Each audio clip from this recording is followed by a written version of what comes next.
Et le CNN nous en a donné une preuve la semaine dernière par l'esclavagisation des migrants noirs en Libye. C'est le même phénomène qui s'observe. Et pour un noir, pour les noirs, ça nous rappelle des tristes épisodes de notre histoire. La traite transsaharienne et orientale menée lors de l'invasion arabe en 1692 et la traite atlantique qui a amené des millions de noirs ici en Amérique. Cela nous a mis en colère et nous avons créé, dès que nous avons entendu cette nouvelle, un collectif pour lutter, pour informer les gens sur ce qui se passe en Libye. C'est la même racine, c'est toujours le rejet de l'immigrant. Quel est le problème actuellement? Quel est le problème? Pourquoi nous luttons contre cela? Eh bien, en Europe, l'Union européenne avait commencé d'abord par installer des camps d'enfermement des migrants en Europe. Et cela n'a pas empêché l'afflux des immigrants. Alors, l'Union européenne procède autrement, en mandatant les pays frontaliers de sécuriser ses frontières, principalement la Libye et la Turquie. La Libye, dès 2005, a reçu de l'aide de l'Union européenne afin d'empêcher des migrants de traverser son territoire pour aller vers la Libye, vers l'Union européenne. Donc on crée des camps de concentration, des camps de détention des migrants en Libye. En notant qu'il y avait une autorité en Libye, ça allait bien. Mais en 2011, Kadhafi a été massacré, notamment à cause de l'OTAN, et donc le désordre s'est installé en Libye. De nouvelles autorités sont arrivées, mais n'arrivaient plus à maintenir la sécurité. Les camps de détention sont devenus des camps d'exploitation des migrants, particulièrement les migrants d'Afrique subsaharienne, qui sont traités dans des conditions dégradantes et déshumanisantes. Et ceux qui ne peuvent pas aller en Europe parce que les frontières sont fort fermées, emboîtent ou empruntent des chemins clandestins et tombent dans les trappes des trafiquants qui les amènent, qui les vendent à des particuliers pour des travaux de construction ou des travaux agricoles.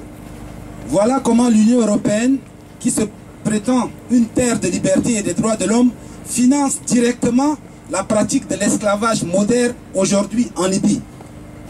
On pensait révoluer ces pratiques. Eh bien non, au XXIe siècle, on vend encore des êtres humains.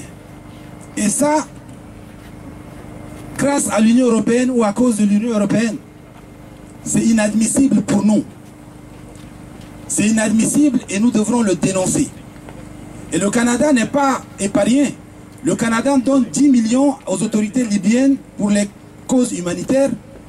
Mais ces aides humanitaires tombent dans les mains des milices qui surveillent justement ces camps où on vient acheter des migrants. Il est de notre responsabilité, nous, ici au Canada, de dénoncer ces pratiques. Le collectif réclame deux choses.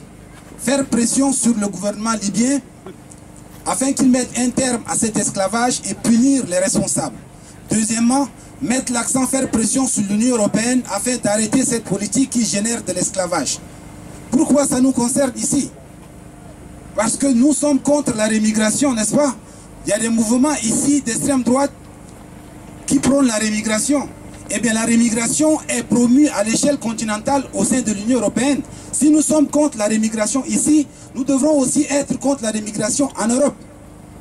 Ensuite, la question qui se pose aujourd'hui, ce n'est pas une question d'Africains, de Noirs ou de Blancs. C'est une question d'inégalité. Pourquoi ces personnes vont en Europe? C'est parce qu'il y a une inégalité entre le Nord et le Sud. Cette même inégalité pour contre laquelle nous luttons ici, aussi dans nos pays. Il y a des inégalités internes entre les 1% et les 99%, mais il y a aussi les inégalités à l'échelle planétaire entre les pays du Sud et les pays du Nord. Fait que nous devrons être solidaires de ces populations-là. Ensuite, la plupart de ces pays, de ces ressortissants emmenés en esclavage, viennent des pays francophones. Nous tenons à la francophonie, n'est-ce pas? La francophonie, ce n'est pas juste la défense du français, c'est aussi un espace de solidarité.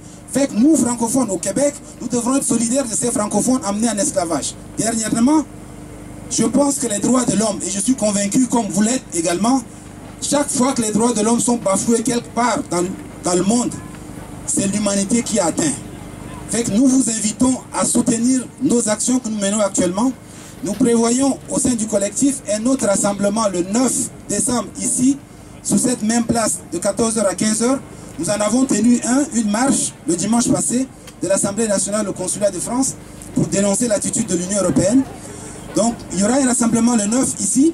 Nous tiendrons un concert avec tous les artistes intéressés le 15 décembre Et plus tard, en janvier, nous tiendrons une conférence pour informer sur la réalité de ce qui se passe.